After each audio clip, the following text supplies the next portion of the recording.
kita beres, maksudnya bisa memproduksi secara massal, tapi saat post marketing surveillance itu juga perlu dilihat apakah ada KIPI-nya, ya kan, ikutan, pasca vaksinasi gitu ya kan, kejadian ikutan pasca vaksinasi ada nggak. Dan kalau karena Moderna itu yang di pandemi Covid itu kemarin kan ada rasa ada rasa-rasa gatal gitu ya kan, ada rasa ruam gitu, kemudian dilihat merah-merah. Nah, itu kan salah satu KIPI ikutan pasca vaksinasi. Tapi ya, itu kalau misalnya di farmasi klinis itu kan ada namanya major dan minor. Kalau itu dari dirata-ratakan dari ratusan ribu manusia dan itu tidak lebih dari 10%, maka itu dikatakan minor kipinya.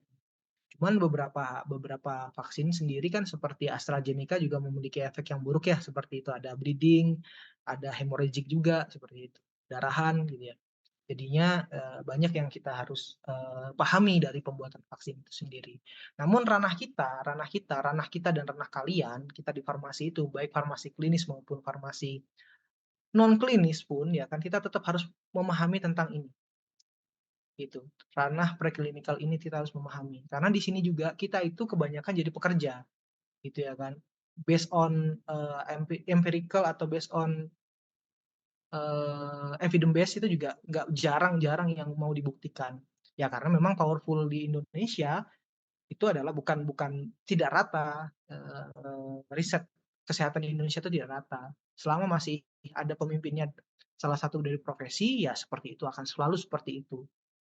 Namun di industri juga kita nggak bisa, eee, bermain sendirian farmasi itu, bisa bekerja sendiri tidak bisa, karena ini multidisiplin ilmu.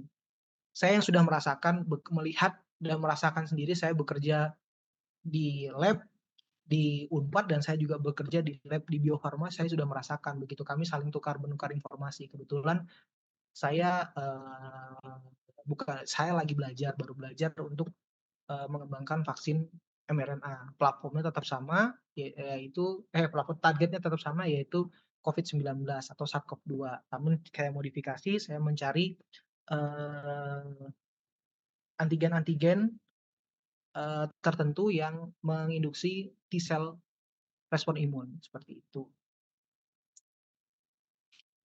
Nah, dari paradigma itu sendiri muncullah, dalam bioteknologi vaksin itu atau vaksin vaksin bioteknologi itu adalah vaksinologi, ya ilmu ilmu yang mempelajari tentang vaksin lah. Nah, ini adalah disiplin ilmu yang fokus mempelajari, merancang, membuat, menguji, dan mengevaluasi sediaan vaksin, seperti itu. Itu muncullah namanya vaksinologi. Ada yang dikatakan reverse vaksinologi, ada juga yang mengatakan, vaksinologi saja, ada yang new vaksinologi ya kan, new bioteknologi, eee, apa, ya new era of, pharmaceutical gitu juga ada, seperti itu. Namun kalau kita lihat ya kan, disiplin ilmunya itu bukan hanya satu, farmasi toh, nggak mungkin gitu. Gitu. Farmasi itu kan ilmu gede ya, ilmu yang sangat besar gitu, ilmu terapan yang punya ilmu dasar, dasarnya juga dasar terapan gitu. Ada ilmu dasar, ada ilmu dasar terapan dan itu memang sangat suka. Wajar kalau kalian terseok-seok, wajar kalau hingga saat ini semua orang belum menemukan pola begitu. Tapi ya sembari menemukan pola kita harus juga bisa estafet untuk kan kalau dari sekarang 100 tahun lagi kan saya belum tentu dikenang oleh kalian begitu ya kan. Ya kalian juga belum tentu dikenang oleh yang lain gitu. Ya jadinya, pasti sudah akan dilupakan, namun legasinya harus tetap ada begitu ya. Bagaimana caranya percepatan di Kalimantan itu bisa memahami tentang sediaan-sediaan tentang vaksin ini, bagaimana bisa membuat kalian juga punya pengalaman, eee, di bidang vaksin ya. Nah kalau kita lihat ya di sini adalah mikrobiologi, dan virologi, kemudian harus ada pengembangan ilmu biokimia, kemudian ada ilmu imunologi itu sendiri, biomolekular atau biologi molekuler atau biologi sel, kemudian sitologi ini aduh ketinggalan lagi, sitologi dan kultur sel, bioinformatik itu yang juga sangat diperlukan, untuk desain desain plasmid itu dia diperlukan gitu ya kan. Kemudian di ilmu dasar farmasi itu kita membutuhkan farmakologi, kemudian teknologi steril, kemudian sistem penghantaran. Nah, itu yang sangat poinnya di situ, di farmakologi juga ada. Kalau di farmakognosi dengan kimia medisinal, ya itu udah masuk include di bioinformatika, karena di bioinformatika juga kita bisa mempelajari tentang, kimia medisinal itu sendiri. Kalau kita bukan hanya ya, kalau kita ingin mensimulasikan antara antara, eee, reseptor dan ligan atau protein-protein atau antigen antibodi itu bisa berikatan atau tidak, ada interaksi atau tidak, itu bisa dilakukan di bioinformatika, karena bioinformatika sendiri ilmu yang gede. Nah, di dalamnya tapi kalau di dalamnya sendiri itu mempelajari tentang genomik dan imunoinformatik, ya.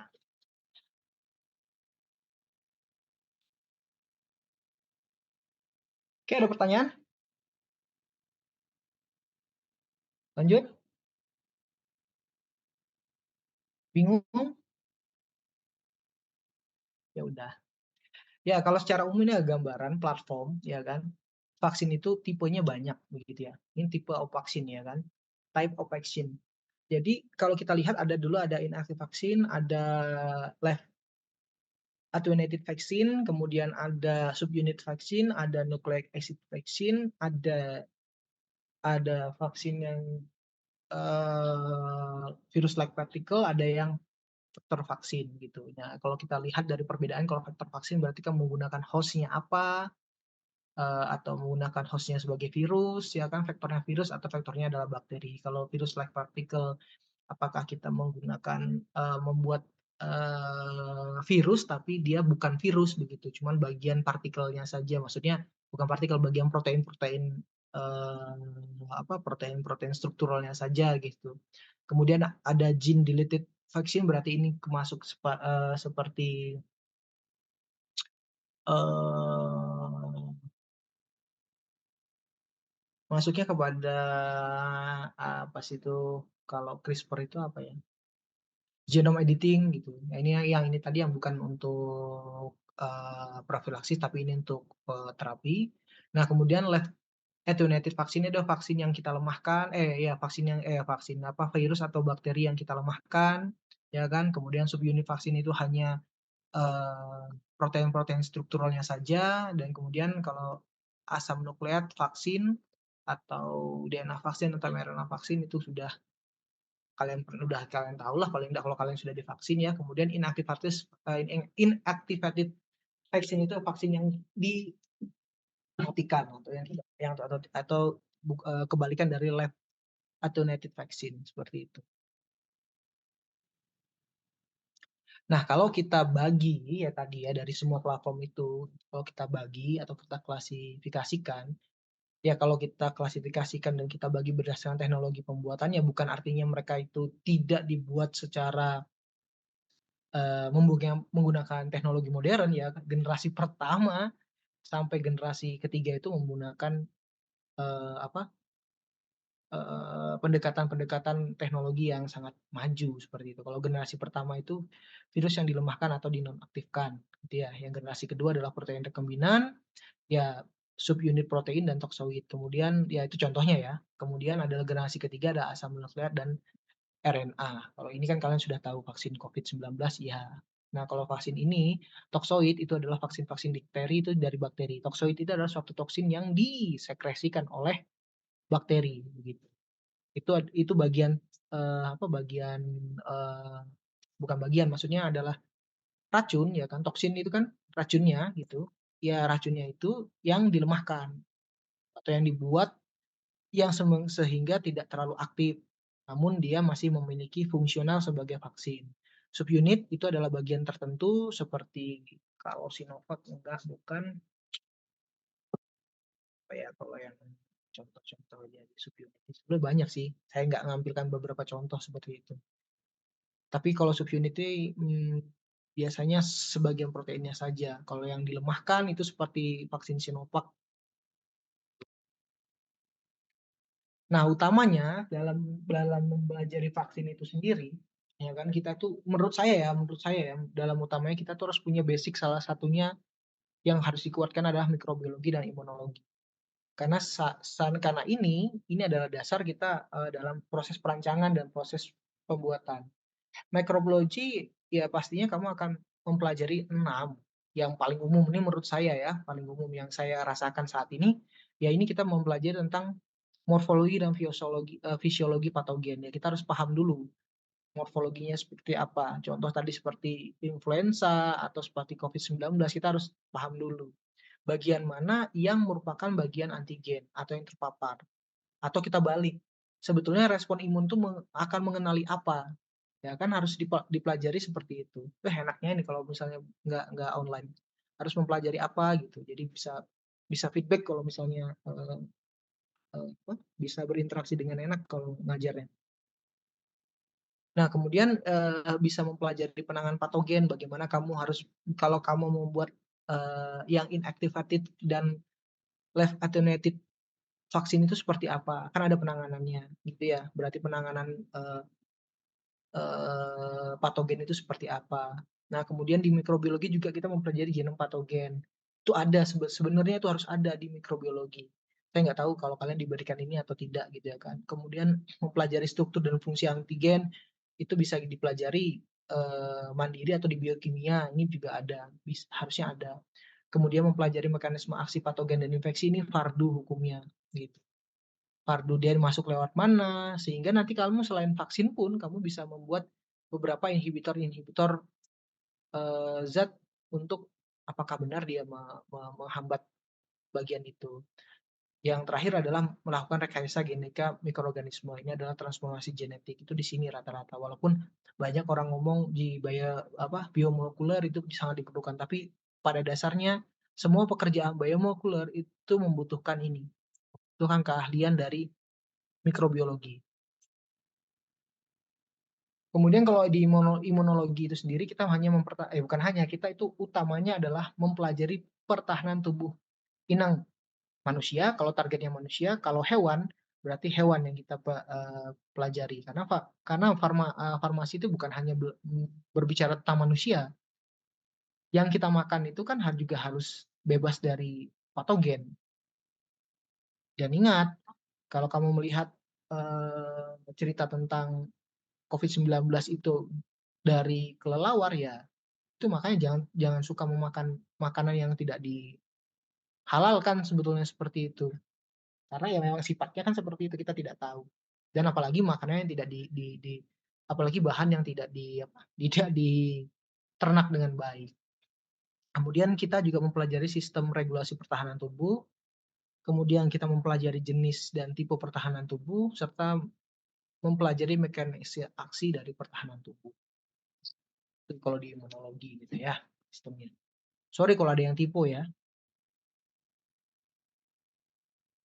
Nah, ini coba kita belajar atau modelnya adalah, coronavirus gitu ya. Nah, ini modelnya dari mikrobiologi dan imunologi. Saya menampilkan 2 model bagaimana kita mempelajari ini sebelum kita masuk ke tahapan, pembuatan vaksin atau saya memberikan gambaran-gambaran bagaimana vaksin itu dibuat. Kalau kita lihat, human coronavirus itu sendiri sebetulnya kalau kita lihat ya, dia itu masuk dalam family Orthocoronavirinae, ya kan, gitu. Yang masuk dalam genus atau ya dalam genus Beta coronavirus. Nah, Beta coronavirus itu, ya kan, ada Sarbecovirus, yaitu SARS-CoV-2, kemudian ada 2 lagi, ada human coronavirus, ada SARS-CoV, ya kan, ada MERS, Middle East, Respiratory Syndrome Coronavirus, Human Coronavirus. Kalau ini HKU1 ini adalah ininya, kodenya. Nah, kalau lihat ini kan ada kesamaan, ya, ada kesamaan. Berarti kalau kita lihat dari pohon filogenetiknya, ya kan, pohon filogenetik itu berdasarkan genetik antara virus yang dihasilkan manusia, kemudian yang di lainnya gitu kan, atau ada virus yang sebelumnya yang diisolasi sebelumnya yang menginfeksi, kemudian yang baru ini menginfeksi kayak SARS-CoV-1 itu juga dari MERS kan seperti itu. Itu mirip-mirip gitu, mirip-mirip. Infonya, ya kan, infonya ini dari Bio Farma gitu, bukan infonya ya gosip-gosip dikit lah.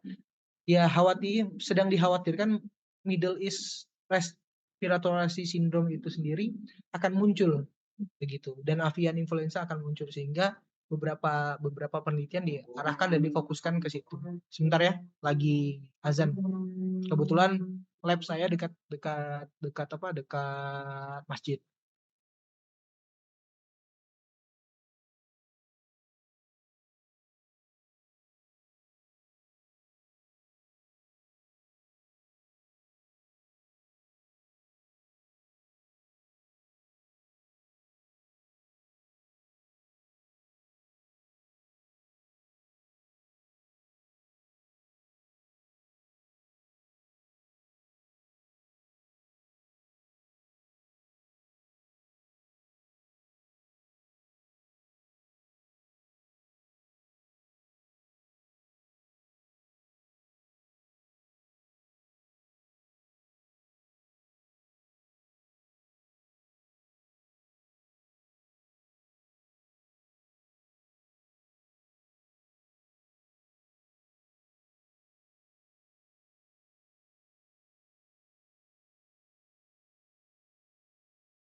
Baik, kita lanjutkan ya.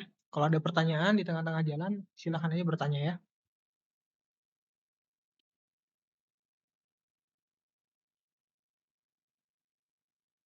Nah, secara umum SARS-CoV-2 itu sendiri ya kan, masuk ke dalam atau dapat masuk atau menginfeksi atau, ya menginfeksi,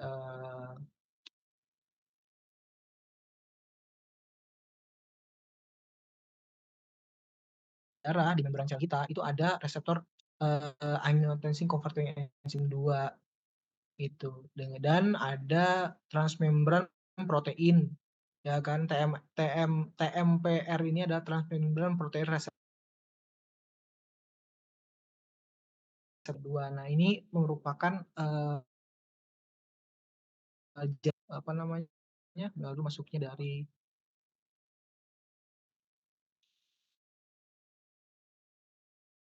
secara umum yang kita pelajari tentang multiplikasi gitu ya kan, artinya perbanyakan dia ngapain aja tuh di dalam tubuh manusia itu yang kita harus tahu ya kan, saat dia masuk dan mengenali, reseptor angiotensin converting enzim 2 ya kan.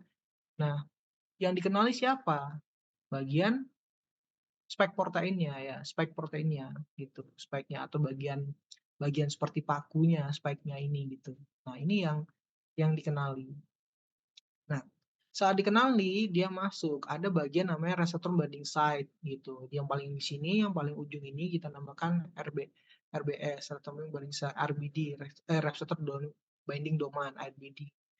Nah, kemudian dari satu spike ini sendiri itu dibagi dua antara struktur 2 dan struktur 1. struktur satu dan struktur 2 ini memiliki fungsi yang berbeda. Namanya struktur satu itu berisikan reseptor binding domain dan struktur S2 ini, protein S2 ini mengandung,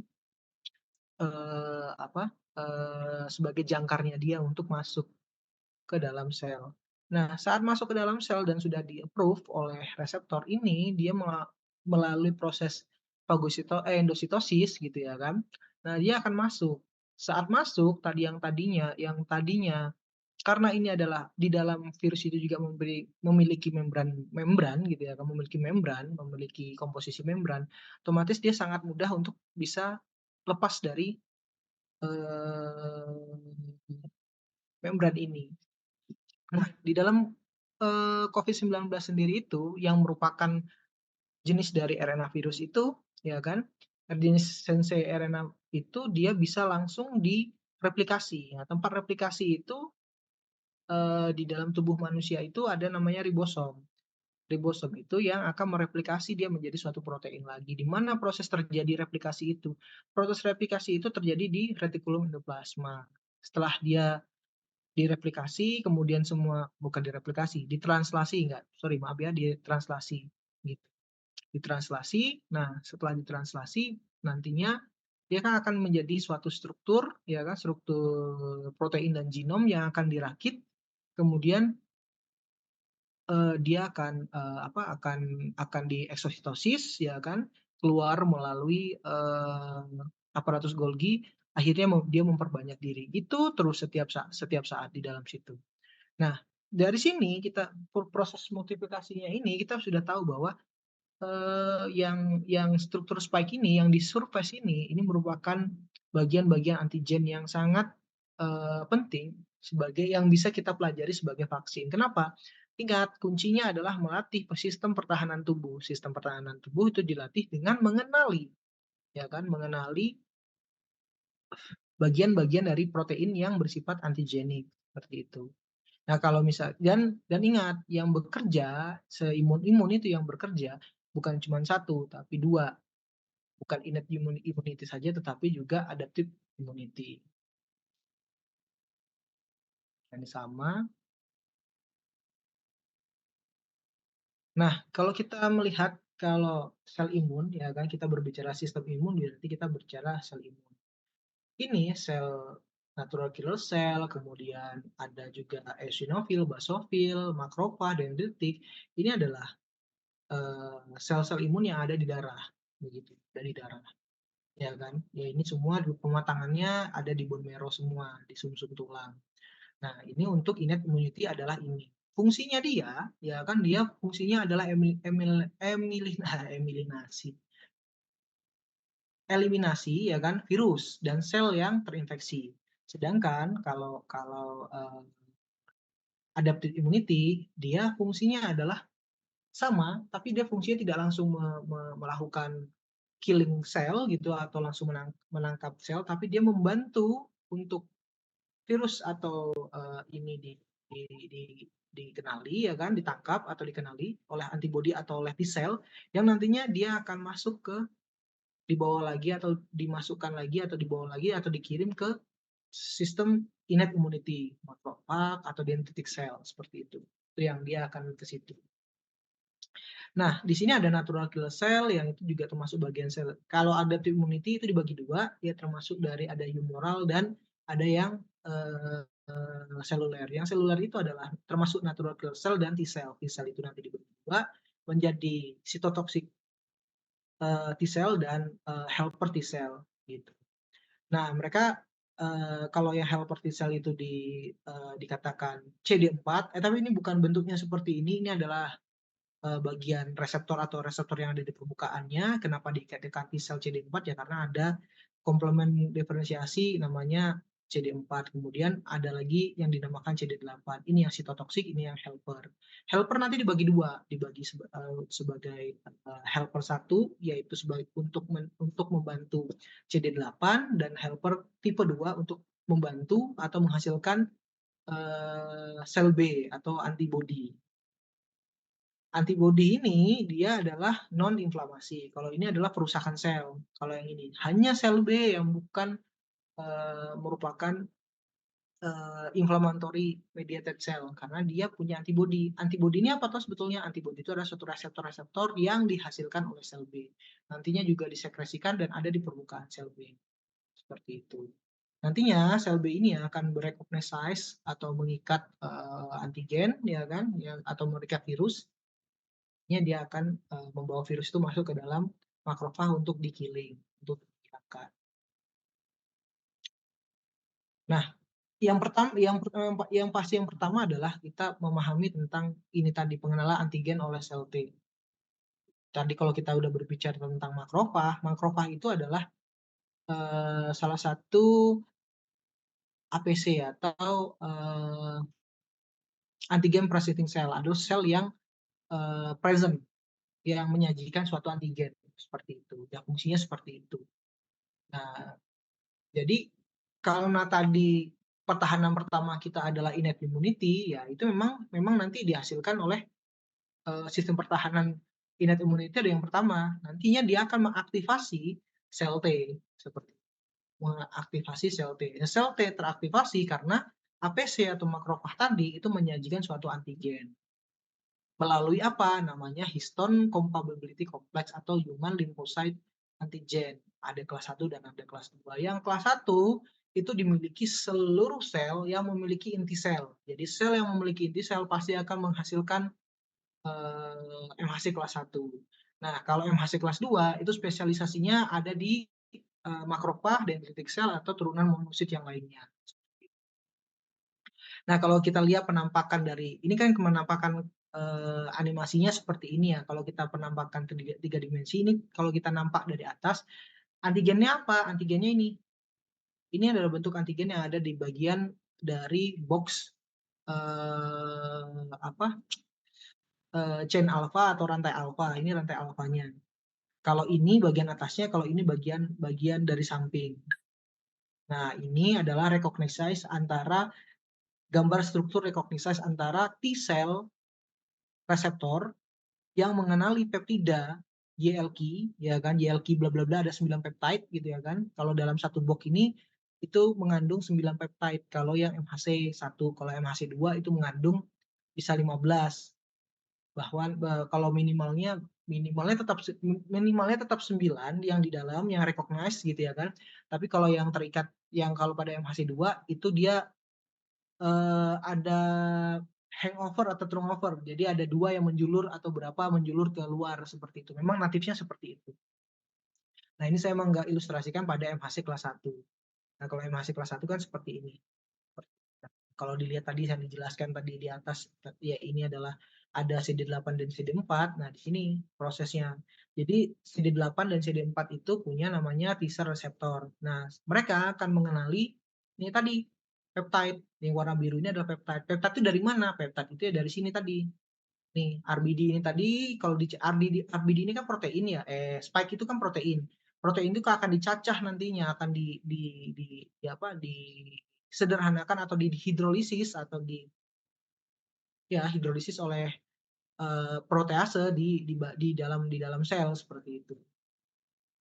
Nah, dia yang akan mesederhanakan, nanti assemble-nya tetap ada di reticulum endoplasma seperti itu. Nanti ya ini bagian-bagian yang pastinya bagian-bagian yang akan terikat dengan MHC ya itu yang akan dipresentkan di permukaan sel APC seperti itu. Sel antigen presenting cell tadi seperti makrofag itu akan mempresent ini sehingga dikenali. Kalau dia dikenali ya butuh namanya recognition atau cofactor untuk recognition. Berarti kalau CD4 berarti dia akan CD8 dia harus menemukan co-reseptor CD8-nya untuk dikenali. Kalau enggak akan bisa. Seperti itu.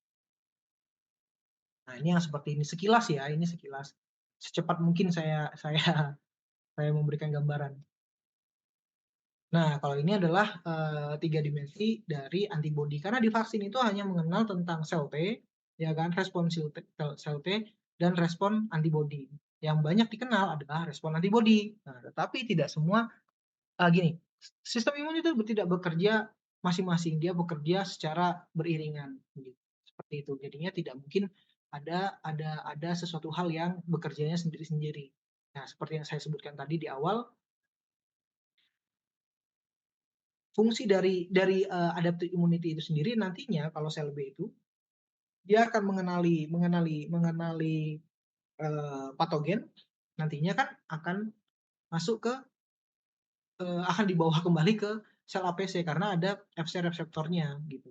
Nah, tadi saya menyebutkan ada Fc reseptor, fragmen kristal reseptor. Nah, kalau ini kan bentuk 3D dimensinya ya seperti itu. Dia ada beta sheet ya kan, kemudian ada lembaran beta tuh kalau bentuk protein yang bentuknya tidak menggulung, tidak helix atau dia hanya seperti lembaran-lembaran saja. Posisinya posisi beta seperti itu.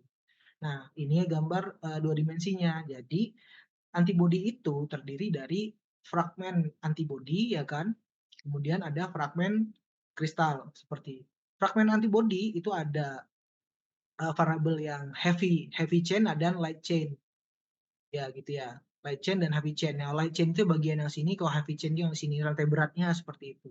Nah, yang bagian ini adalah bagian FAB-nya. Nah, ini adalah bagian FAB-nya. Kalau satu tangan ini adalah bagian FAB-nya. Nah, kalau yang hanya di ujungnya saja itu adalah fragmen variabel dan ini yang mengenali suatu antigen. Antigen yang mana yang dikenali? Nah, agak berbeda dengan ini, berbeda dengan sistem dalam sistem sel T atau sistem MHC atau HLA. Ini adalah komunikasi yang dikomunikasikan itu adalah bagaimana caranya ini ada tanda bahaya seperti itu. Makanya di sini ada teraktivasi karena adanya sitokin. Sitokin dan kemokin ya sebetulnya. Sitokin itu seperti interferon gamma kalau kamu pernah dengar, interleukin 6 gitu. Ya, interleukin 12, interleukin 4 itu adalah suatu sitokin-sitokin sinyal danger, sinyal bahaya atau danger signal.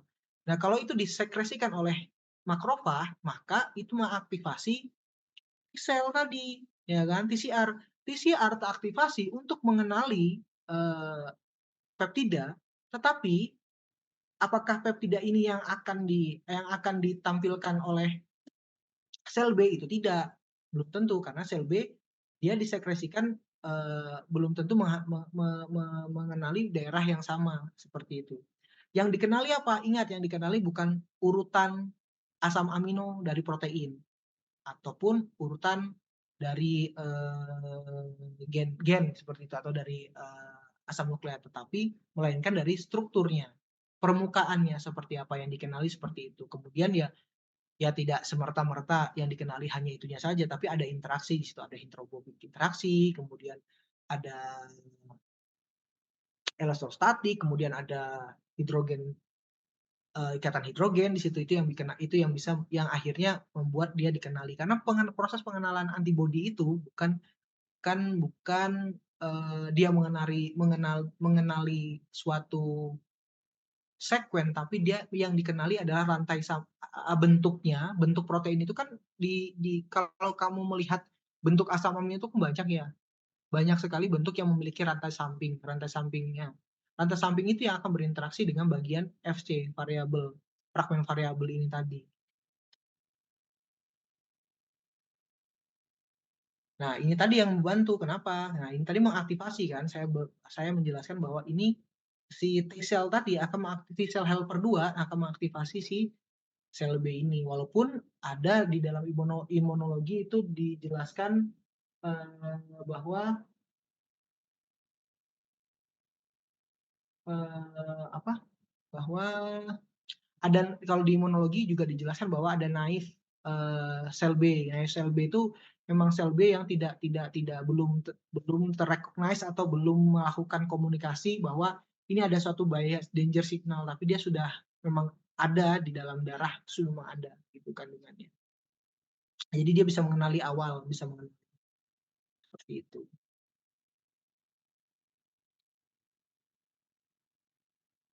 Nah, ini adalah gambaran singkat bagaimana terus apa yang jadi peran apa hubungannya ini dengan vaksin begitu. Ingat, di sini ada namanya sistem imun memori yang mengingat dari proses-proses itu tadi.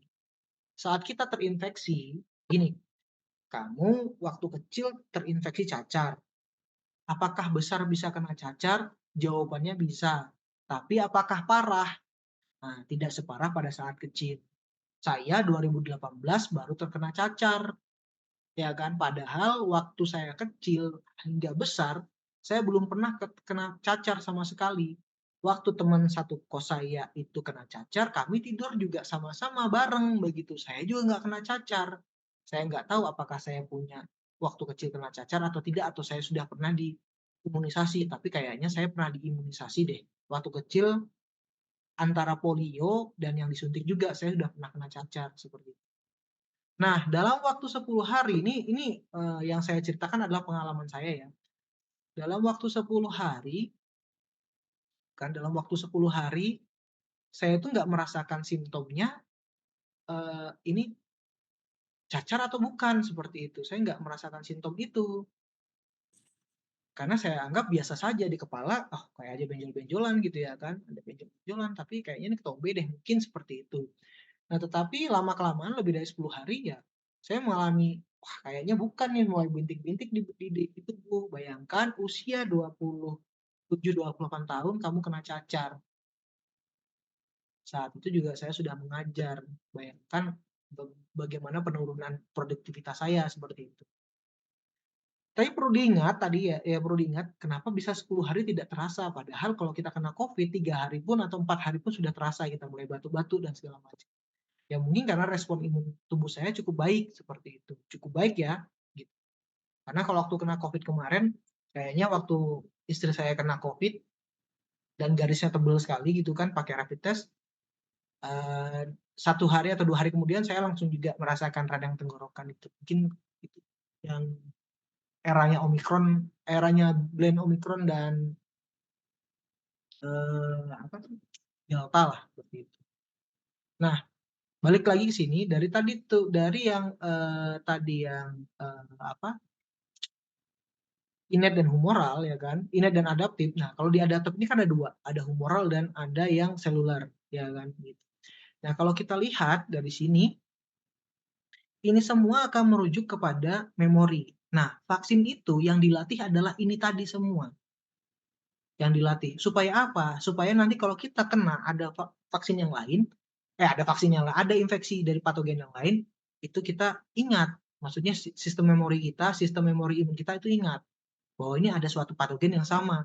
Sehingga keparahan, ya kan, dari simptom atau dari gejala yang dirasakan itu akan menurun. Itu yang diharapkan.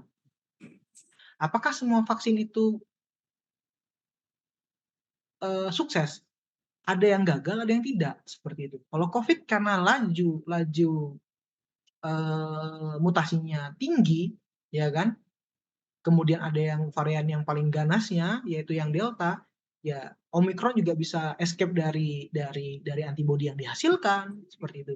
Bisa escape dari sistem seluler. Tetapi dari paper yang saya baca gitu, karena saya juga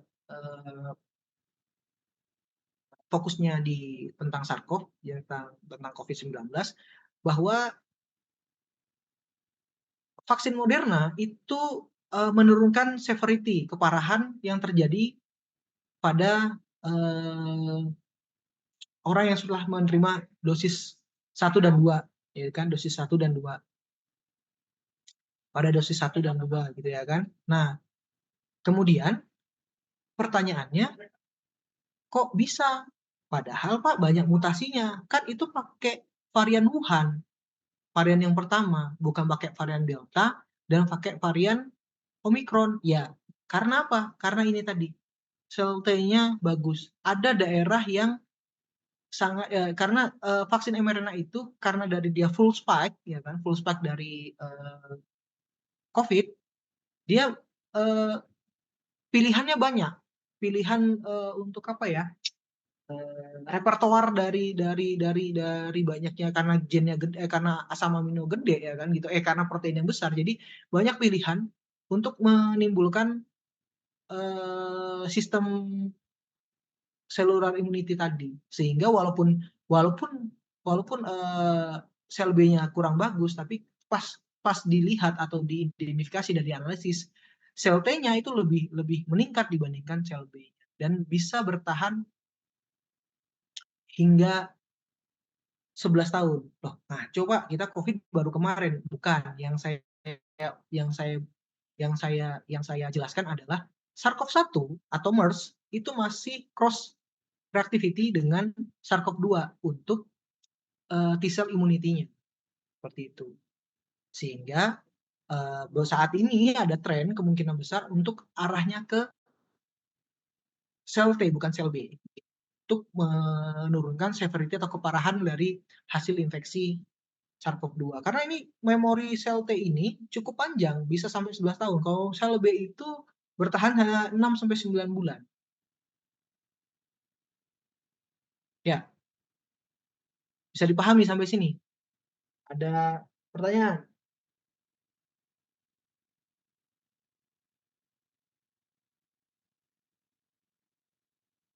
Oke, samalah tadi itu. Oke,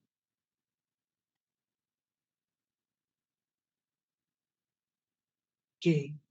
Jadi vaksin itu ya kan, dia meniru proses infeksi. Nah, gitu. Vaksin itu meniru proses infeksi.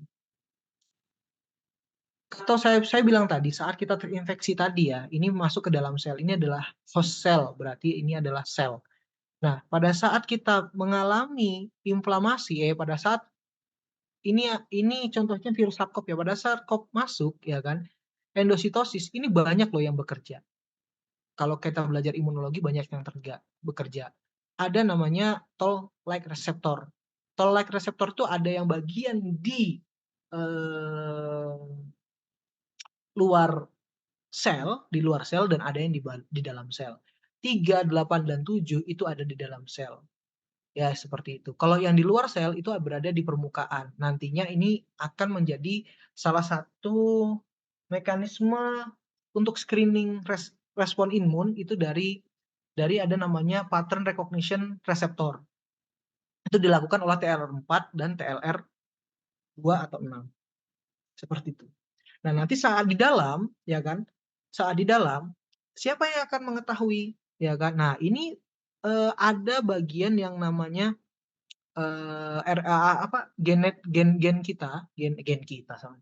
Gen dari virus itu akan dikenali oleh toll-like reseptor 7, 8, dan 3. Ini akan mengenali.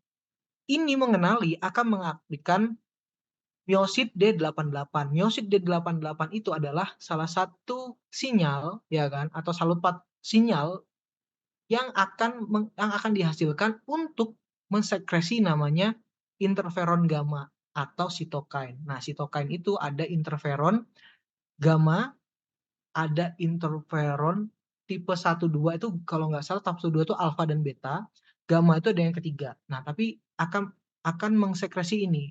Dan kedua, ya kan pada saat terinfeksi ya kan, aktivasi dari ini semua tadi, dari ini tadi, itu akan menghasilkan namanya ini tuh, ya kan, proses namanya menghasilkan MHC tadi, Major Histone Compatibility Complex 1 untuk di-presenting bahwa ini ada proses ada infeksi loh, seperti itu. Nah, yang saya tekankan adalah yang warna bulat-bulat ini itu adalah danger signal-nya tadi. Danger signal tadi itu dinamakan atau grupnya adalah inflammatory cytokine and chemokine, ya kan, chemokine. Chemokine ini adalah protein danger signal yang memang peruntukannya adalah inflammatory gitu. Dia prosesnya adalah menghancurkan, ya kan, seperti itu. Nantinya kalau sudah teraktivasi, ini kan nanti mengaktifasikan CD8, ya. Mengaktifasi CD8. Kalau ini interferon gamma mengaktifkan innate respon imun. Ini di sini. Nantinya tadi MHC dan kawan-kawannya tadi makan virus ini lagi ya gitu kan. Ini artinya bukan arti ininya kecil maksudnya ya. Kok makrofagnya kecil Pak dari ini gimana ini bisa makan? Enggak. Maksudnya dalam sistem sel itu jadi ini besarannya sama, kurang lebihnya sama gitu. Nanti dia akan faga ini, makrofag akan faga ini, dendritik akan makan ini dan akan mengeluarkan interferon gamma lagi. Interferon gamma yang dikeluarkan tadi akan mengaktifkan adaptive respon imun gitu. Menghasilkan adaptive respon imun. Nantinya akan menghasilkan natural killing cell gitu ya kan yang akan menghancurkan sel yang terinfeksi. Salah satunya seperti itu. Kemudian juga ada nanti si makrofag menghasilkan namanya MHC2 begitu. MHC2 akan mengaktifkan T-cell CD4.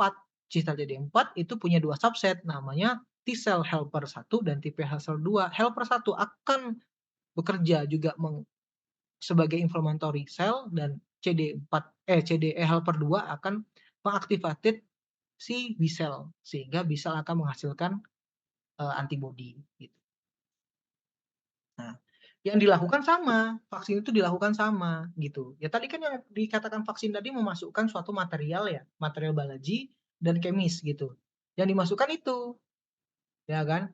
Dan zat lainnya gitu. Ada azupan gitu ya kan, yang untuk meningkatkan respon imun ada yang dimasukkan. Nanti ada yang bahas sedikit tentang azupan. Nah, itu yang dimasukkan itu, ya. Dimasukkan ke dalam tubuh ya untuk ini tadi, aktivasinya ini, mengaktifasi T-cell mediated immunity ya kan, kemudian dan B-cell atau menghasilkan antibody. Ya ini tadi, akhirnya nanti kita yang dihasilkan apa? CD8 memori ya kan, ada yang efektor yaitu untuk langsung bekerja meng-killing sel, kalau memori ya untuk dia menyimpan nanti kalau suatu saat kalau ada lagi ya dia akan segera bekerja. Itu. Seperti itu. Oke.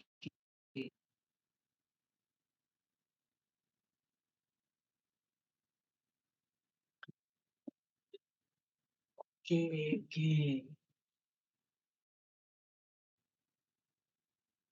Nah, ya kita harus tahu ini banyak banyak banyak sekali gelombang-gelombang, Pak, gitu ya kan, banyak sekali curve-curve di sini, kurva-kurva ya. Kalau ini ada innate immunity response dan ini ada adaptive immune response ya. Adaptive immune response tadi kita bagi menjadi dua, menjadi ada humoral dan cellular. Nah, di cellular itu sendiri yang akan hadir adalah ini, sitotoksik. Dia fungsinya hancurin dah gitu. Kalau kalau di sini ya kalau sudah hari ke-7, ke-8 itu yang timbul adalah respon adaptive immunity. Nah, kalau yang di hari 0 pertama infeksi 5 sampai 6 ya kan, ya anggaplah 1, 2, 3 hari lah sampai 4. Ini yang akan banyak terlihat adalah ini, natural killer cell ya kan, kemudian interferon gamma. Interferon tipe 1 atau interferon gamma. Seperti ini yang akan terlihat adalah ini. Ini yang mau saya tunjukkan tadi. Nah, kalau kita lihat titer antiviral antibody itu yang paling banyak tuh di sini nih. Nah, gitu. Pada hari kelima. Nah, kenapa Pak kok pada natural killer cell itu hanya ada di kisaran di hari keempat? Ya, memang hari keempat begitu. Karena apa? Ya kan? Sudah mulai ada bantuan dari ini sitotoksik begitu. Ini tidak akan jalan lagi innate immunity tidak akan jalan lagi, adanya ini. Nah, kemudian antibody kapan? Antibody mulai di sini, di 5 sampai 7 hari. Di 7 hari mulai naik. Gitu. Artinya ini paling tinggi-tingginya, ini udah turun. Ya, kenapa? Tadi, kalau sudah dihasilkan antibody, yang tadi inflammatory respon itu akan turun. Jadi tidak ada lagi cross damage cell itu tadi, damage tisu ya kan, atau damage sel tadi itu tidak terjadi. Tidak terjadi. Tidak terjadi. Tidak terjadi banyak, artinya turun seperti itu. Makanya pemulihan kita kena virus itu, infeksi virus atau infeksi patogen itu harus bed-rest 1 bulan. Gitu. Itu kalau imunnya jelek, kalau imunnya bagus ya 20 hari, 14 hari udah oke. Tapi dia tetap akan menyebarkan virus. Gitu. Bukan virusnya mati, tapi dia tetap akan menyebarkan virus.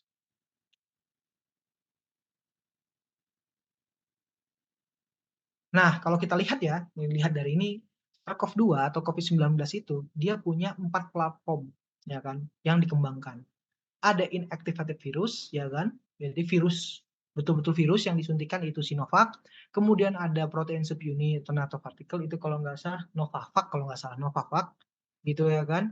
Kemudian ada vector genome virus, itu pakai adenovirus gitu, adenovirus itu juga yang penyebab diare dan mencret-mencret, tapi dipakai strain yang memang tidak ganas, kemudian ada yang pakai messenger RNA, basis RNA yang di-coating dengan lipid nanopartikel. Nah, kalau bagian ini saya kerjakan. Sejauh ini kami sudah Bio Farma dan saya, Bio Farma dan ya tim riset R&D Bio Farma dan saya itu mengerjakan ini, gitu. Nah, saya tidak akan share foto-fotonya dulu ya. Tapi kami sedang fokus untuk mengerjakan ini. Berapa saya membantu penelitian dasar, karena ternyata kalau di BUMN juga itu nggak bisa hari ini kamu pengajuan, saya mau ngerjain ini diajukan, nggak gitu. BUMN juga politik lah gitu ya kan, jadi nggak bisa seenak-enaknya kita mau membuat sesuatu gitu. Jadi startingnya udah mulai tahun 2022, tapi approval pengembangannya secara ekonomi ya kan nantinya untuk dilihat di startingnya mulai 2025 udah mulai dikerjakan lagi untuk target yang lain. Untuk target yang lain. Ya saya bilang tadi kan ada MERS dan avian influenza salah satunya. Gitu. Dan itu banyak sih strategi untuk memilih bagaimana ya nanti mau dilakukan. Tapi yang paling menurut saya yang paling aman dan paling oke itu adalah tentang ini. Kenapa kita tidak terlalu memerlukan banyak fasilitas mikrobiologi yang ketat BSL-3 enggak. Ini kalau yang tidak masuk, tidak infeksius terhadap manusia, untuk hewan BSL-2 udah cukup. Pakai BSC tipe 2 udah cukup. Tapi kalau misalnya ini infeksius, ya kita harus pakai BSC BSL tipe 3 gitu kan, BSL 3.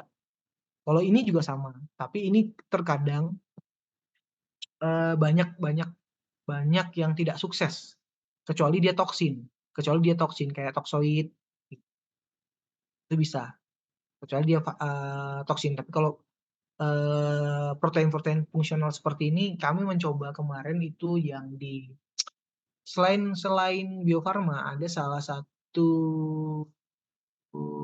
industri obat untuk hewan, Tekad Mandiri Citra namanya, dia juga mengembangkan untuk vaksin sub sub unit gitu untuk IBDV, infection bursal virus disease gitu kalau nggak salah.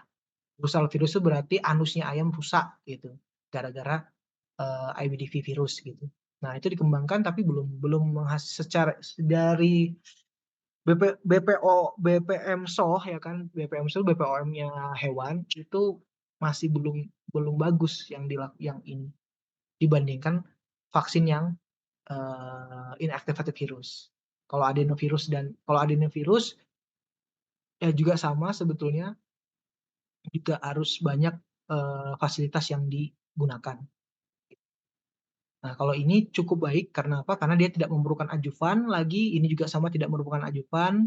Sebetulnya ini nggak ada yang jelek gitu ya. Semua platform yang ada yang ini generasi ketiga ini nggak ada yang jelek. Generasi kedua itu juga nggak jelek gitu, tapi ada bottleneck-nya ada. Nah, yang pertama juga tidak bagus. Tidak manjur ya, kayak kayak Sinovac itu dikatakan tidak manjur, emang benar sih sebetulnya tidak terlalu, tapi ya karena strain berubah, ya pasti berubah juga seperti itu. Karena yang dimasukkan adalah strain yang pertama gitu, Wuhan yang pertama, yang masih D614G gitu. Nah itu artinya D itu apa ya? G itu berarti, G itu kalau nggak salah glisin. D itu berarti aspartat. Nah, D artinya ada mutasi di bagian 614, aspartat diganti dengan glisin. Nah, itu menyebabkan virus lumayan memiliki tingkat infeksius yang tinggi atau patogenitas yang tinggi. Nah, kalau dari rute administrasinya, kenapa tadi kita berbicara tentang dendritic cell, kita berbicara tentang makrofag atau bicara tentang innate immunity, ternyata selain kita berbicara innate immunity itu merupakan antigen presenting cell, dia itu banyak terdapat di bagian-bagian kulit kita. Gitu ya kan. Dermal ada, subkutan ada, muskular apalagi gitu ya kan. Kemudian intravenous juga ada, ya kan. Kemudian yang disuntik maksudnya kalau disuntik gitu ya kan. Iya itu kenapa? Kemudian langsung ke intranodal atau langsung disuntikan bagian limfoidnya seperti itu ya. Karena targetnya adalah ini tadi, masuk ke dalam sistem imun, ke dalam makrofag atau dendritic cell. Kemudian apakah ada rute administrasi yang lain? Ada. Ada yang namanya intranasal dan ada oral juga ada. Kalau kalian masih dulu dapat, vaksin polio itu masih masuk di sini, karena polio itu sendiri memang menyerangnya pada anak-anak, ya sehingga nggak mungkin kalau anak-anak ya di usia seperti ini tumbuh kembangnya disuntik seperti itu, ya kan. Ada beberapa yang bisa ya ada yang disuntik, ada yang tidak gitu ya kan. Ada yang beberapa yang harus disuntik dan ada yang tidak. Tetapi ya ini dia sedang dikembangkan adalah yang non invasif seperti itu. Jadi di apa dioralkan saja. Kemudian ada yang di intranasal seperti itu. Intranasal ini ya tinggal dikeringkan sebetulnya, nggak dikeringkan ada yang cair ada, yang dikeringkan ada. Tapi kalau di intranasal ini, kita harus tahu beratnya. Kalau ukuran partikel yang bisa masuk dalam satu sistem intranasal yang dia tidak nyangkut di dalam, nasalnya saja, tapi kan masuk ke dalam respiratory tract gitu ya, kan masuk ke dalam jalur pernapasan, ya itu bisa lewat nasal gitu. Nasal itu kalau nasal according lymphocyte tissue kalau nggak salah, targeted gitu. Tuh. Nah, kemudian ada namanya vaksin ajuvan. Nah, semua vaksin itu pada dasarnya dia sangat reaktif, tetapi ada juga supaya supaya intake-nya meningkat ya kan, itu diberikan suatu ajuvan. Satu ajuvan itu bisa diberikan untuk meningkatkan, sekresi dari antibodi.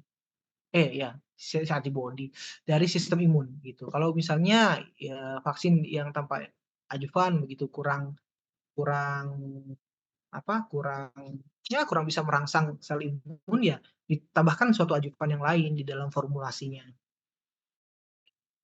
Sehingga bisa meningkatkan proses ini tadi ya. Terus bagaimana Pak dengan vaksinnya atau material genetiknya atau, target vaksin kita. Ya dia akan intake vaksin kita juga, nggak ada permasalahan gitu, nggak ada permasalahan. Dia tetap akan makan atau tetap makan dia tetap paga, vaksin kita juga. Yang pasti ajuvan itu hanya hanya sebagai sebagai perangsang bahwa ada sesuatu hal yang asing di dalam tubuh atau xenobiotik di dalam tubuh. Nah, perjalanan dari hingga 2020 ya, hingga saat di 2020 dari ya tahun-tahun nggak enak ya kan, ya ada yang dikatakan ada alum ajuvan, ada fruit ajuvan, kemudian ada kodenya MF59, ada lipopolisakarida ajuvan, ada juga, gabungan antara lipopolisakarida dan dan alum gitu. Kemudian ada ya emulsi ya gitu ya, ada emulsi tapi ya kemudian ada CpG, CpG ini untuk mengaktifasi toll-like reseptor 9 atau 8 gitu. Kemudian ada alum juga, ditambahkan alum lagi di sini lipopolisakarida lagi gitu. Nah, tadi yang saya bilang kalau tadi berbasis mRNA itu kita sudah punya ajuvan sendiri. Makanya pada saat kalau kalian itu mendapatkan, vaksin Moderna atau Pfizer, ya kalian saat disuntikan itu ya betul-betul kalian akan kerasa demam, akan terasa sangat sangat, menggigil seperti itu, karena memang sangat bereaksi. Karena ini sangat sangat sangat reaktif sekali di lipid nanopartikel ini. Ya sejauh ini saya sendiri sudah bisa menghitung dan membuat, lipid nanopartikel dan sudah dikarakterisasi gitu, itu terjadi, bisa dibuat intinya. Jadi nggak repot sebetulnya bikin lipid nanopartikel itu sebetulnya liposom lah gitu mah, liposom aja. Tapi ya ada hal yang lain yang dimodifikasi untuk targeted, eee, mRNA seperti itu atau asam nukleat. Sampai sini ada yang ditanyakan? Pak nggak jelas. Ya, jawabannya saya cuma iya aja gitu. Ada yang tanyakan nggak? Nggak ada, lanjut, oke. Yuk kita masuk ke dalam, bagaimana sebetulnya vaksin-vaksin itu dibuat gitu ya. Nah, ini adalah, contoh ilustrasi saya ngambil di webnya, Pfizer ya kan, tentang, live attenuated vaksin gitu. Nah, ya kalau live attenuated vaksin itu adalah vaksin yang dilemahkan, berarti ada gen dari genom virus itu yang dilemahkan, seperti itu. Ya, jawabannya seperti itu. Ya kan tadi itu karena kita maunya dia hidup si virus itu, jadi memang di-delete atau dihilangkan bagian-bagian yang sangat, eee gen-gen yang sangat sangat membuat atau ditambahkan gen yang baru atau ya atau dilemahkan bagian-bagian gen yang memang tidak bisa, yang nanti jadinya ganas seperti itu, yang bisa mengganaskan gitu sehingga nanti, apa, simptom atau setelah vaksinasi itu ya tidak terlalu parah seperti ya ini kan pendekatan dari Edward Jenner tadi yang dia memang, memberikan langsung postulat atau memberikan langsung hasil inokulum dari, pasien yang terkena cacar sapi ya atau smallpox gitu ya kan, cowpox ya itu diberikan langsung ke manusia yang hidup, itu dari situ dasarnya. Supaya memang masih tujuannya untuk meningkatkan responsif dari respon imun lah pasti dasarnya. Kalau mekanis kerjanya sama aja sih, nggak ada yang aneh kalau mekanisme kerjanya seperti apa yang di apa, di saya jelaskan tadi.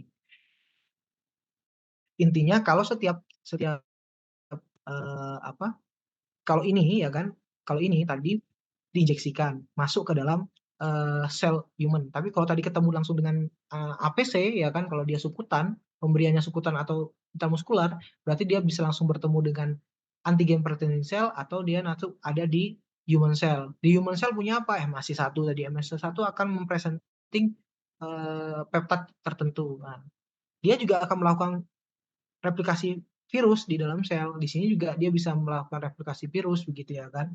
Tetapi pada dasarnya ya nanti juga akan apa, akan di apa, dieliminasi oleh sel imun seperti itu.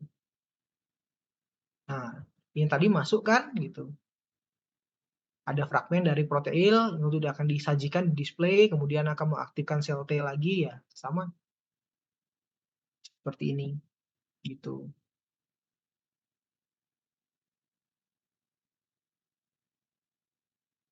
Inaktivasi virus seperti ini, virus yang dimatikan.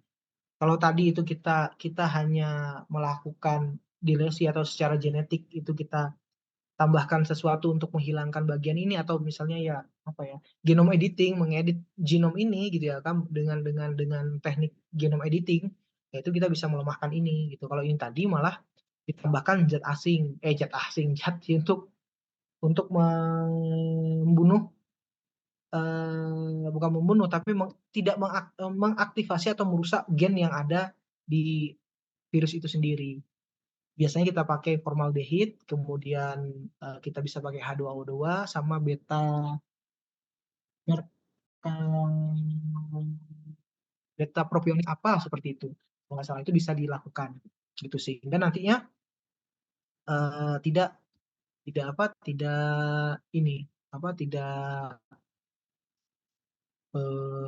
aktif lah seperti itu dan masih ada sisa-sisa dari ini tadi, struktural protein di permukaan virusnya, seperti itu. Ya, targetnya kalau di sini adalah antibody seperti itu. Benar.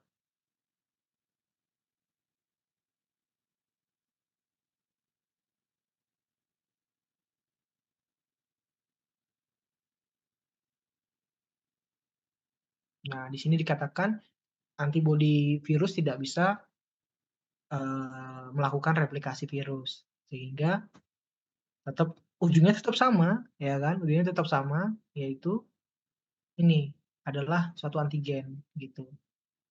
Tetap masuk ke dalam sel T lagi, ya kan, menghasilkan ini apa, antibody, apa, sel B diaktifkan dan punya antibody, makanya kurang bagus sel T-nya, gitu. Nah, subunit vaksin sama seperti ini. Sebetulnya nanti bisa kalian baca sih ya, kalau menjelaskan ini satu-satu ya riweuh juga gitu kayaknya. Toxoid juga hampir sama seperti itu tadi, seperti apa, inactivated virus. Viral vector juga sama, kalau viral vector juga sama juga tergantung vektornya apa, biasa kita pakai adenovirus gitu ya kan, gitu.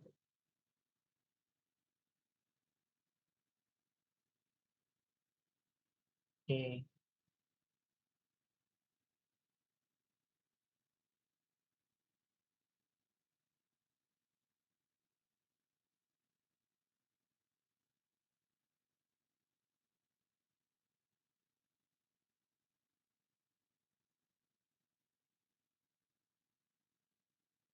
Nah ini kalau mRNA vaksin, kalau mRNA vaksin itu juga agak berbeda.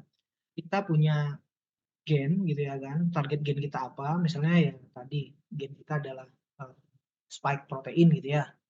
Nah, spike protein itu tadi nanti akan kita sisipkan ke dalam plasmid. Kalau kalian udah diajarkan belum tentang ini? Tentang apa? Desain plasmid atau tentang transformasi genetik. Woi, dari 141 orang yang sudah keluar masuk jadi 300 berapa nih? Gak ada yang jawab nih. 138. Belum, Pak. Belum belum pernah. Sama sekali belum pernah. Andi. Eh, Kalau belum, Pak. untuk Yuk satu-satu. Sekarang transformasi satu-satu. Jangan banyak-banyak. Andi dulu. Kemarin mungkin seingat kalau eh, oh ya, jalan jalan jalan. Ya sudah siapa aja deh. Kominfo kemarin aja. sih Pak Nah. dibahas mengenai transformasi itu di TDR Pak. Oh ya, ya maksudnya teknik cowok CDR itu kan ini ya, ntar. CDR itu kan kode genetiknya gitu maksudnya ya. Tapi kan bukan teknis untuk bagaimana dia tertransform kan? Atau sudah? Misalnya tekniknya begini, saya tanya, teknik transformasi atau desain plasmid atau tentang plasmid aja udah dijabarin belum sama Bu Feni? Izin menjawab Pak, kalau Oke. kalau yang tentang desain plasmid itu yang masukin DNA sisipan itu kita dapatnya Pak. Oh ya, berarti begini kan? Siapa nih? Teknologi Najwa. Begini Najwa, bener nggak? DNA rekombinan, iya Pak. Nah, begini kan? Iya mirip. Ya dapat ini ya. Oke. Kalau udah dapat saya enak jadi ngejelasinnya, jadi nggak pusing juga saya ngejelasinnya. Oke. Udah dapat itu ya. Oke, itu namanya menyisipkan itu sama ya, itu namanya insert DNA atau nyisipkan. Itu ini aja sih. Kebiasaan aja, tergantung dari universitasnya dari mana begitu. Pada dasarnya adalah transformasi genetik itu tadi ini kita berbicara tentang mRNA vaksin ya. mRNA vaksin itu dibuat dari apa? Transformasi genetik, diperbanyak sekuen gennya secara transformasi genetik gitu. Transformasi genetiknya lewat apa begitu ya kan? Kalau namanya transformasi gen berarti kan ada gen yang ditransform ke bukan hostnya atau ke bukan inangnya seperti itu. Nah virus itu, nah sebetulnya saya ingin menjelaskan ini karena ekspertas saya di sini seperti itu. Cuman saya harus mulai langkahnya dari mana ya gitu. Oke deh, gini aja.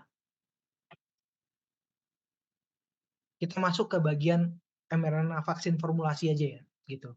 Nah, kalau dalam formulasi mRNA itu kita punya kok harus ada di dalam komposisi vaksin mRNA itu ada mRNA kode antigennya, kemudian ada lipid nanopartikelnya, formulanya, kemudian ada buffernya, ya kan? Itu adalah cairan pembawanya, kemudian ada cryoprotectant, mono atau disakarida. Ini adalah komposisi dari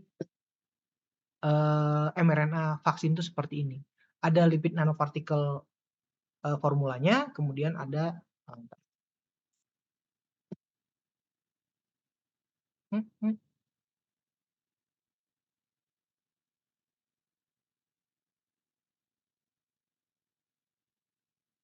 Oke.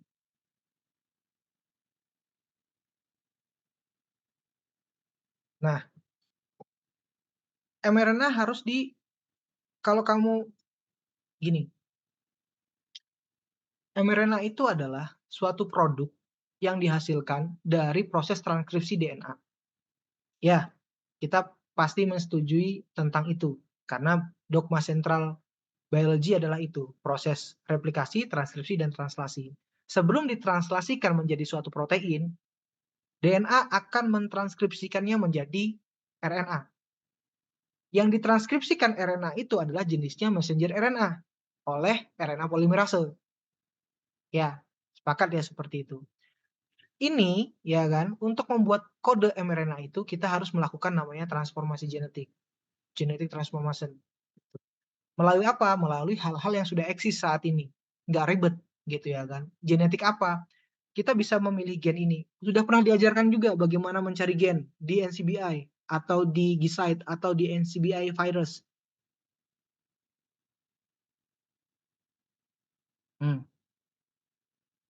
Kalau belum ya ngomong belum aja, nggak apa-apa. Udah belum?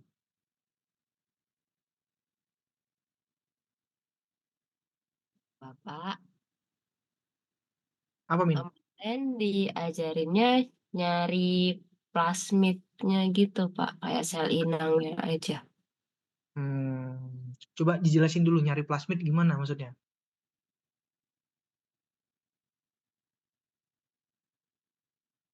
Memilih plasmid gitu maksudnya? Iya Pak, kemarin pernah diajarin sama Ibu Pirda mengenai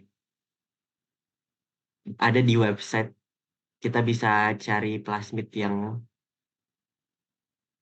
jenis-jenis plasmid. Terus Paham, paham. Oke, sudah berarti, kayak ada berarti peta plasmidnya gitu Pak. ya, paham, ya. Oke. Sip. Udah artinya kamu sudah paham, kalian sudah cukup. Ada beberapa yang paham gitu, yang lain nggak paham, saya nggak tahu gitu ya. Oke, ya artinya dari gen ini tadi harus ditransform ke menjadi mRNA seperti itu. Tapi sebelum jadi mRNA harus diperbanyak dulu, di cloning. Cloning, ya kan, sebelum mengcloning itu kita melakukan namanya transformasi genetik. Oke, sampai situ dulu saya ngasih gambaran awal. Itu pekerjaannya harus dilakukan. Lipid nanopartikel formula berarti kita harus menyusun suatu sistem delivery ukurannya nano berbasis lipid. Untuk mengenkapsulasi mRNA, kita harus menyusun formula liposom atau lipid nanopartikel, karena liposom dan lipid nanopartikel itu bedanya adalah di sini.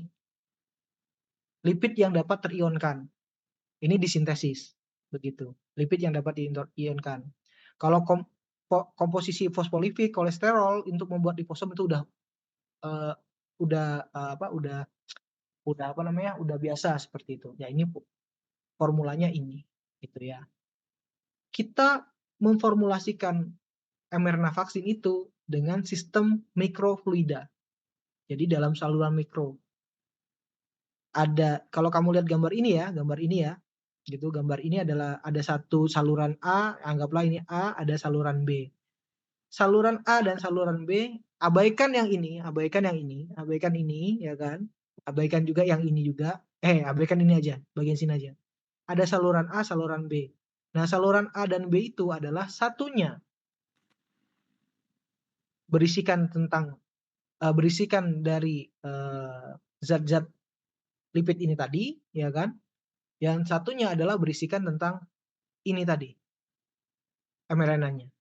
Jadi mRNA di fase aqua dan ini pasti di fase etanol. Jadi ini dilarutkan dulu di fase etanol, ini dilarutkan di fase aqua, kemudian ini nanti akan bertemu di dalam satu saluran yang ini ukurannya seperti ini dengan ketekanan tertentu dan kecepatan tertentu dengan rasio tertentu juga seperti itu. Nah, pertanyaannya, tadi kan ini liposom dan ini lipid nanopartikel. Ini adalah sebuah ajuvan dan ini juga adalah sistem delivery dan ini adalah pelindung dari messenger RNA. Dari RNA atau dari DNA. Vaksin generasi ketiga ini itu berbasis asam nukleat. Di dalam tubuh manusia atau di luar di lingkungan kita itu banyak RNase dan DNase. Oke, karena kita berbicara tentang messenger RNA, ya kan, RNA vaksin berarti banyak RNase dan itu semua yang kita berarti begini, yang kita akan buat itu akan mudah terdegradasi dan itu sudah proof. mRNA masuk ke dalam tubuh, naked mRNA, ya kan, tanpa pelindung akan menyebabkan dia terdegradasi sehingga tidak aktif. Gitu. Maka dibuatlah satu sistem penghantaran yang bisa, ya kan, melakukan atau melindungi mRNA dari degradable enzim RNase. Benchmark-nya adalah vaksin mRNA yang punyanya Moderna, itu kodenya 1273. Ini adalah sebetulnya ini adalah panjang dari ini adalah jumlah sekuen asam amino dari dimer spike. BNT 162B2 itu yang punyanya Pfizer. Lipid kationiknya berbeda. Lipid kationik itu apa? Kationik itu di sini, nih. Ada N-nya. Ada N-nya. Ini yang ada N-nya ini juga ada N-nya fosfolipid, Pak, gitu ya. Ya, tapi ini beda. Begitu. Ini yang dapat ionisasi. Artinya pKa-nya dia ini 6, di bawah dari 7, 6, sehingga supaya dia dapat terionisasi, ya kan, dia harus dalam keadaan asam dalam proses pencampuran, dia harus bertemu, dia akan bertemu dengan fosfat pada messenger RNA, seperti itu. Fosfat pada messenger RNA. Ini posisinya di mana? Ini bukan yang pada outernya sini, tapi ini yang ada warna biru. Warna biru itu tadi akan berinteraksi dengan mRNA, dengan fosfat yang ada di mRNA. Begitu. Targetnya adalah fosfat. Fosfat itu kan negatif muatannya. Dan itu mRNA, DNA atau asam nukleat itu akan selalu disimpan dalam keadaan asam. Dan bukan dalam keadaan netral, dalam keadaan asam. Misalnya asam sitrat, kemudian dalam asetat gitu ya kan. Nah, itu disimpan di situ. Nah, tapi ini tadi dilarutkan seluruhnya ke etanol. Jadi posisinya ionic lipid itu ada di dalam, dia membuat misel, membuat suatu gelembung, suatu vesikel yang di dalamnya berisikan dengan mRNA. Nah, kemudian kolesterol itu berada di mana? Kolesterol itu berada memadatkan tempat ini, gitu. Kemudian di mana helper lipid? Helper lipid ada di bagian sini. Helper lipid ada bagian luar, ada di bagian dalam. Maksudnya tidak semuanya ini seperti ini ya, tapi tujuannya adalah seperti ini. Helper lipid ada di bagian ini, kemudian yang di luar itu adalah si PEG, polyethylene glycometyl, lipid polyethylene glycol conjugated dengan lipid seperti itu. Ada apa ya? Saya lupa. Bukan ada gliserolnya nih, ada glisterolnya kalau nggak salah. Emang nggak ribet kalau belajar ini, ya.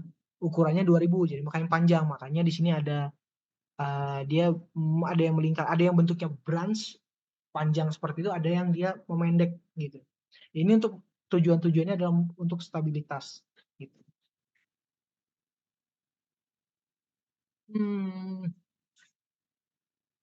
Kalau kita lihat ini komposisi atau struktur dari mRNA itu sendiri, ya dia mRNA-nya itu gini, mana ya, mulai mana? Nah, dalam eukariotik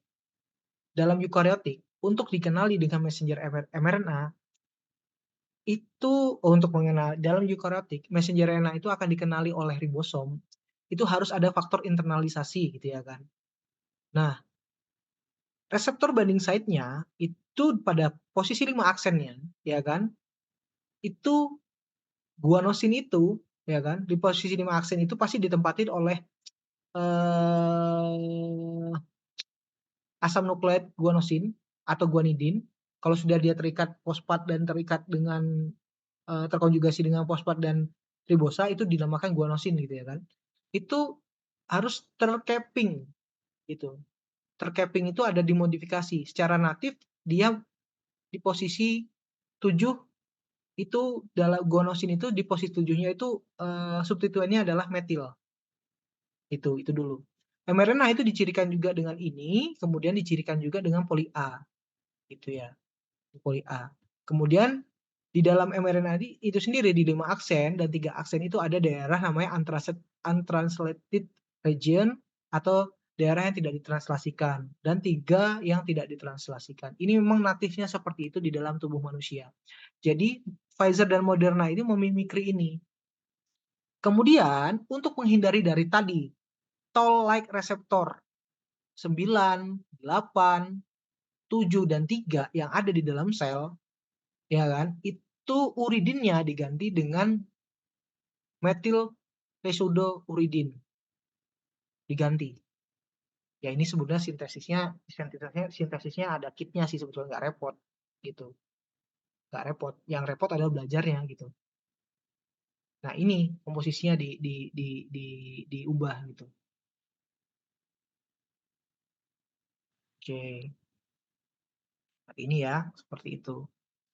Nah, kalau lihat isinya tadi, ya kan? Oke lah sampai sini. Ini agak bingung saya aku menjelaskan. Tapi lah sampai sini dulu lah ya, gitu intinya. Ini nggak usah juga. Ini nggak usah juga. Nggak usah juga. Nah, pencampurannya kenapa mulai tadi saya memberikan gambaran seperti ini karena memang pencampuran dari mRNA itu menggunakan sistem mikrofluidik. Sistem mikrofluidik itu adalah saluran kecil dengan bertekanan kecil. Nantinya proses assembly-nya atau perakitannya itu secara spontaneous gitu. Jadi tidak spontaneous tapi bukan spontan aja kayak komeng gitu, uhui gitu, enggak.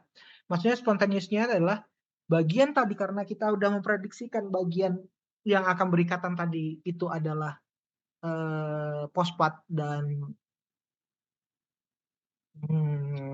nitrogen yang ada, muatan positif yang ada di nitrogen tadi di lipid ionisasi, maka itu akan terjadi namanya interaksi elektrostatik. Mereka akan melakukan assembly di situ di dalam saluran ini tadi. Makanya ini kenapa ada merah, ada biru, ya kan? Sebetulnya dengan misalnya ekstruksi misalnya dengan film hidrasi seperti itu atau dengan injeksi etanol itu sebetulnya bisa-bisa aja. Dasarnya juga nanoprevitasi gitu ya kan. Tetapi ukuran yang ini ya kan mikrofluidik ini itu keuntungannya kita bisa mengatur ukurannya seperti itu. Jadi ukuran untuk mRNA vaksin itu karena targetnya adalah sel APC, maka ukuran dia di antara 80 sampai 200. Idealnya 80 sampai 120. Tapi ada yang di 200, ada yang di 80, bahkan ada yang di bawah itu. Kenapa nggak boleh kurang daripada itu? Karena bisa bersifat toksik, bisa masuk ke daerah-daerah yang tidak diinginkan begitu, di organ-organ tubuh yang tidak diinginkan.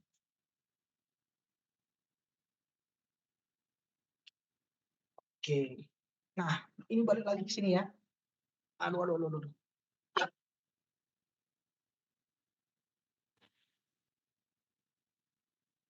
Ada pertanyaan nggak sampai sini dulu?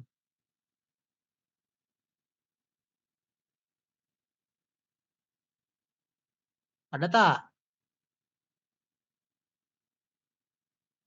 Belum ada, Pak. Oke. Ya, pada dasarnya, ya kan, semua ini tadi kenapa harus kita otak-atik begitu ya. Ini sudah memang tadi saya bilang adalah, saya menyatakan bahwa ini adalah mimikri dari messenger RNA yang ada di eukariotit atau di manusia seperti itu. Ya, jadi memang pada dasarnya ya semua mRNA seperti ini. Tapi kan kalau di bakteri tidak ada ini, tidak ada cap, dia hanya di manusia ada cap. Karena di bakteri dia ada namanya sekuen Sain-Dalgano seperti itu. Jadi memang ada itu. Nah, kalau di manusia nggak ada gitu. Dia ya karena agar terjadi recognition, akan dikenali dengan ribosom, maka ada namanya post modification transkripsi, ya kan? Dari transkripsi itu kan ada kalau di mRNA ada kalau di manusia ada splicing ya gitu, ada pemotongan intron ya, sehingga intron itu kan yang adalah bagian yang tidak digunakan itu dibuang, kemudian ada modifikasi penambahan poli A, kemudian penambahan capping seperti itu. Dan ini memang sudah bisa dilakukan secara in vitro, bisa dilakukan di luar. Agak bingung-bingung juga nih kalau ternyata kalau nggak ke sini arahnya ya, gitu. Tapi pada dasarnya kalian pahami ini dulu ya. Jadi kalau vaksin mRNA itu pastinya strukturnya ada 5 pada bagian 5 aksen ya kan, 5 aksennya itu ada guanosin yang di-capping gitu. Kemudian ada daerah untranscript region, kemudian diberikan sinyal peptide gitu. Kemudian ini adalah open regimen atau gen interest atau gen target. Kemudian di 3 aksennya juga ada untranscript region, kemudian ditambahkan dengan poli A sebanyak 100 sampai 150 kalau saya seperti itu membuatnya. Nah, fungsi-fungsi itu apa sih tadi? Kalau poli A adalah translation initiation binding to PABP. Ini ada binding poli A binding protein. Jadi pada ribosom itu nanti dia akan ada satu protein yang akan mengikat ini, begitu. Kemudian ini juga intinya kalau ada 5 UTR, ada 3 UTR itu pastinya akan membuat mRNA itu stabil seperti itu. Ya, intinya mah begitu. Kemudian cap itu supaya dia dikenali oleh ini di translation initiation binding to eukaryote internal factor 4E. Nah, kemudian kalau ada capping-nya itu juga terhindar dari exonuklease yang bisa memutuskan ini. Seperti itu. Ya.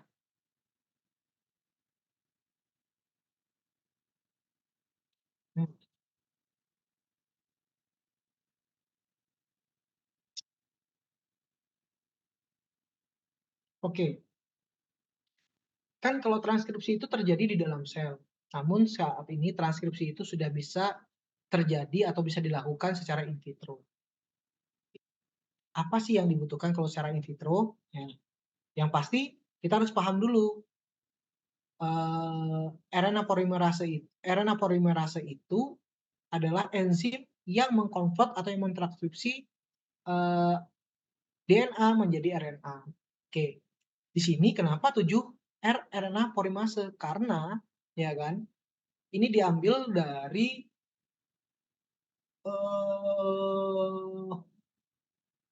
virus yang menginfeksi bakteri. Itu dia bisa mempolimerasikan DNA menjadi RNA. Kalau dia punya promotor 7T. Promotor 7T itu adalah ini. Ya kan? Ada kalau sekuennya saya nggak hafal berapa, tapi pastinya dia ada tata. Ada TA-nya seperti itu. Ini yang dikenali oleh RNA polimerase tadi. Gitu. RNA polimerase tadi ini akan mengenali daerah ini sebelum dia maksudnya akan mengenali daerah ini seperti itu. Dia akan melakukan daerah ini. Jadi kalau ini daerah inisiasinya untuk dikenali oleh RNA polimerase. Nah, saat menjadi RNA polimerase, tadi kan kita capping ya. Capping itu bisa dilakukan di dalam saat kita proses in vitro, juga bisa kita dilakukan setelah proses polimerase RNA itu udah selesai. Tapi ya kan kita bisa melakukannya sekaligus seperti itu proses capping itu dengan reagen yang memang sudah menyediakan ini tadi capping ini tadi. Namun kita harus mengatur ya kan, mengatur bahwa pada start transkripsi tadi setelah tata box ini atau tata bagian region tata ini atau wilayah atau residu tata ini itu harus diganti dengan AG. Ingat pemanjangan itu starting-nya mulai 5 ke 3. Jadi kalau nanti yang dikenali adalah bagian yang ini tadi, yang bagian yang bawah itu apa ya? Bukan anti sensei. Masa ya? Intinya dikebalikannya ya, kalau misalnya di atasnya Tata gitu ya kan, AG, karena nanti dia akan proses yang akan yang akan ditranskripsi itu bagian bawahnya ini. Bagian T-nya, Pak. Komplemennya, bagian komplemennya. Dia akan yang akan dikenali ke Tata, tapi yang akan dia panjangkan adalah bagian komplemennya, bukan daerah atas ini, tapi daerah komplemennya. Komplemen itu daerah yang akan dikenali. Jadi kalau pasangannya, jadi kalau misalnya ada timin, nanti dia berpasangan dengan adenin seperti itu. Nah, RNA polimerase akan memanjangkan itu, kecuali nanti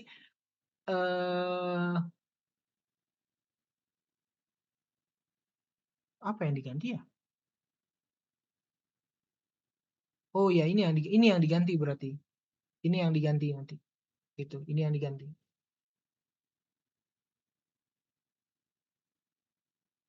Timin kan kalau mRNA nanti timin diganti dengan urasil, tapi kalau di sini nanti dia akan bukan.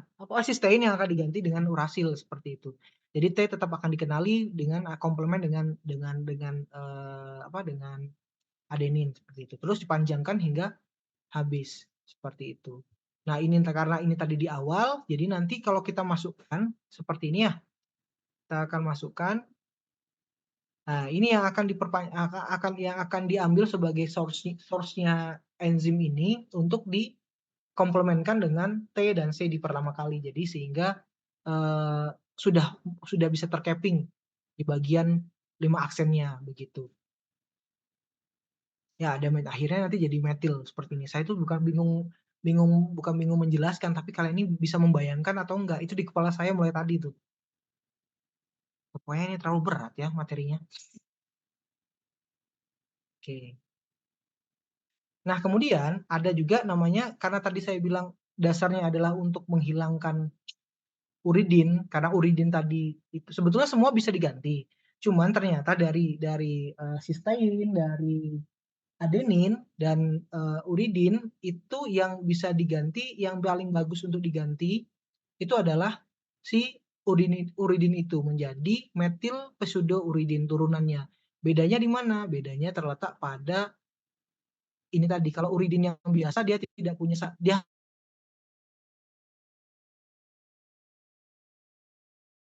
hanya memiliki satu atom nitrat gugus nitrogen gitu. Sehingga ini sehingga mRNA kita saat kita masuk terendositosis tidak terjadi pengenalan oleh toll-like reseptor tadi seperti itu.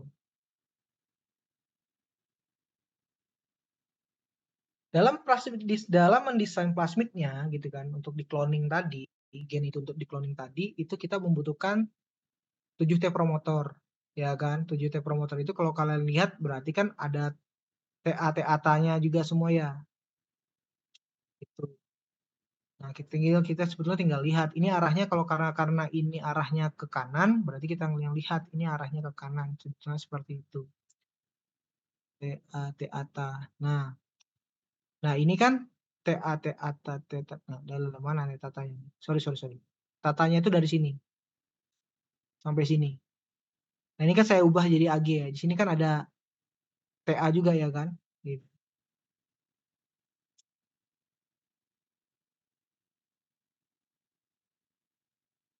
Nah, ini TA di belakangnya. ATA, ya kan, benar nggak? Oke, benar. Ini adalah ininya sendiri, apa namanya, boxnya di sini.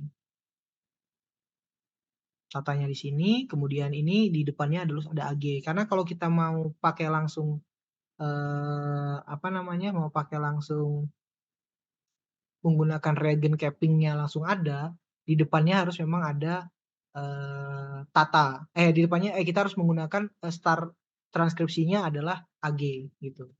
Kalau di sini sudah saya masukkan di daerah start transkripsinya adalah AG, ini tadi lokasinya yang ini.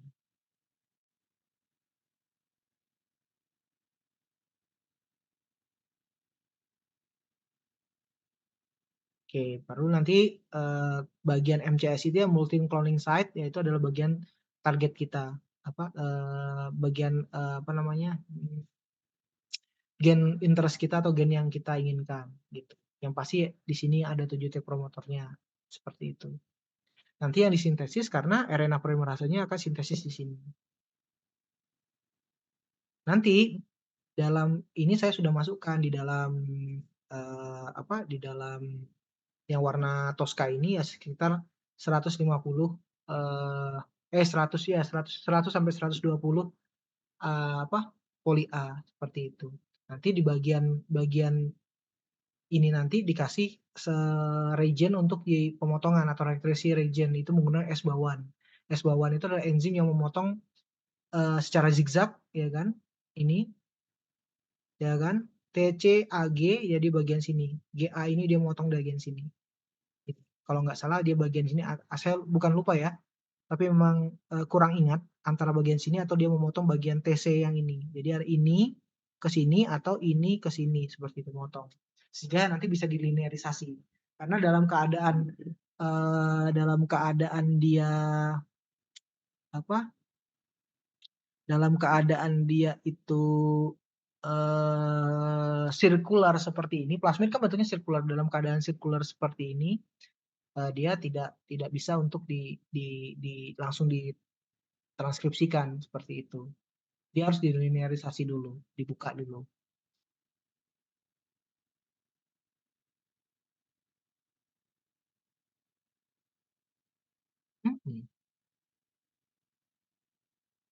Sama ada satu lagi. Kenapa satu sekuennya nggak ada ya? Oh ada kok. Ini, Tata ini. Oke, sip. Salah lihat.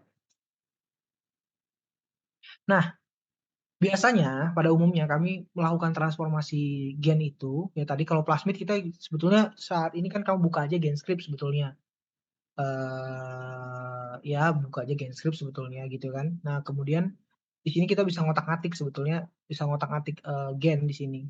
Kita mau apa aja. Yang jadi permasalahannya setelah kita pesan gen ya gen itu kalau nggak salah kalau kemarin itu berapa bahasa ya punya saya? Sekitar 15 juta lah udah sampai di Indonesia. Kemudian itu kita transformasi ke dalam E. coli. E. coli itu atau E. coli itu yang memang E. coli yang untuk cloning, bukan untuk ekspresi. Jadi sistem host itu, inang itu ada yang sistem ekspresi dan ada sistem untuk cloning. Ya dua-duanya sebetulnya bisa untuk cloning dan sebetulnya dua-duanya bisa untuk cloning gitu dan ekspresi. Yang cloning itu biasanya kita ya top 10 F atau E. coli DH alpha 5 gitu itu yang biasanya untuk cloning karena dia high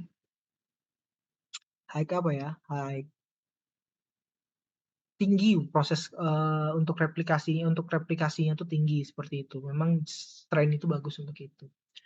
Nah, biasanya kita melakukan transformasi gen itu dengan 2 teknik. Kita menggunakan heat shock, panas kejut panas, dan menggunakan elektroforasi, yaitu dengan listrik. Tapi yang paling umum dan paling stabil adalah dengan ini. Untuk perbandingan antara plasmidnya itu tidak boleh kurang dari 10 nanogram gitu ya kan. Perbandingan ininya kultur selnya itu sekitar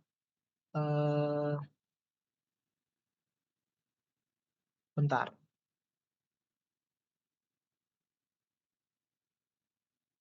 Oh ya, kultur selnya itu sekitar 100 mikroan lah, seperti 100 mikroan. Ya ini ditaruh di dalam es dulu gitu ya kan, 30 menit ditaruh dalam es, kemudian nanti dikejutkan dengan suhu 42 derajat. Ya tapi sebelumnya udah dimasukkan dulu di sini kultur sel dengan plasmid kita. Kemudian dikejut panaskan selama 30 detik, kemudian kita masukkan es lagi selama 2 menit, ya kan, kemudian kita kulturkan lagi, ya kan, kita kulturkan lagi dalam medium. Mediumnya bisa medium LB, bukan laktosa broth, tapi luria bertani atau medium SOC. Medium memang yang khusus untuk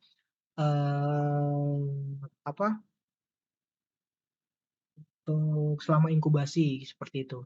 Setelah kita inkubasi di sini ya kan, setelah diinkubasi di sini selama biasanya 2 sampai 3 jam kemudian kita spread di sini. Ingat, cara memilihnya gen kita udah tertransformasi atau belum, kita lihat di plasmid kita kan ada daerah resisten antibiotik, berarti nanti media kita ditambahkan antibiotik. Range antibiotiknya, kalau tadi antibiotiknya di sini adalah ampicillin gitu ya kan, ampicillin gitu, nanti berarti yang ditambahkan ampicillin di sini. Range-nya ampicillinnya itu berkisar antara 50 sampai 100 mikrogram per mili gitu. Nah, kalau nanti jumlah bakteri yang diinokulasikan itu mulai dari 10 mikro sampai 50 mikro liter. Nah, setelah itu diinkubasi. Kalau ya biasanya ada kontrol negatif, ada kontrol positif. Kontrol positifnya adalah yang negatifnya adalah yang tidak ditambahkan dengan tidak ditambahkan dengan antibiotik berarti dia tumbuh, begitu kan? Kalau yang ditambahkan dengan antibiotik berarti dia mati. Ditambahkan antibiotik. Kalau karena dia membawa gen resisten berarti dia akan tumbuh. Kalau misalnya yang tidak membawakan gen resisten berarti dia mati seperti itu. Ya. Kemudian ya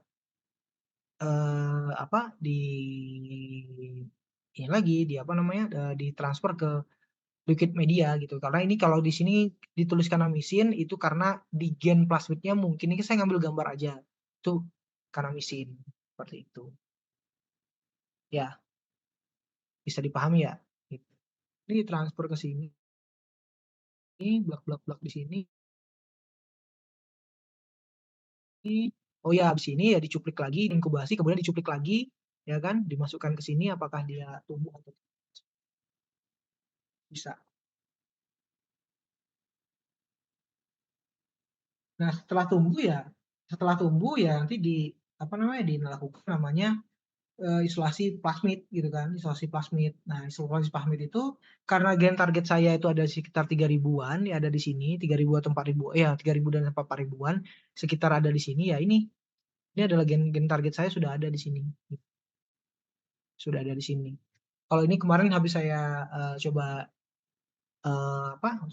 membuat lagi tapi DNA vaksin untuk DNA vaksin yang kita enkapsulasi pakai lipid nanopartikel.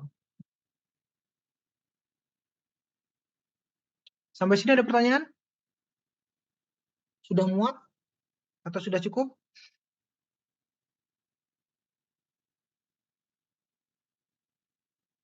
Halo? Cukup Pak, cukup Pak. Cukup Pak, sudah. Ya udah gini ya. Ya udah kalau gitu. Ya sejauh ini semoga kalian bisa menangkap apa yang saya sampaikan ya. Ya ini kekurangan saya kalau ngajar online itu. Saya lebih senang kalau ngajar nggak online. Tapi apa boleh buat, emang nggak bisa dilakukan. Saya mohon maaf sebelumnya begitu itu. Yang pasti kalian udah pernah mendapatkan informasi tentang inilah gitu. Kamu udah tahu bahwa ada vaksin ini, vaksin A, vaksin B, vaksin C, cara buatnya seperti ini, kemungkinan besar seperti itu. Ini saya ambil model saya ya, maksudnya model vaksin yang terkini gitu.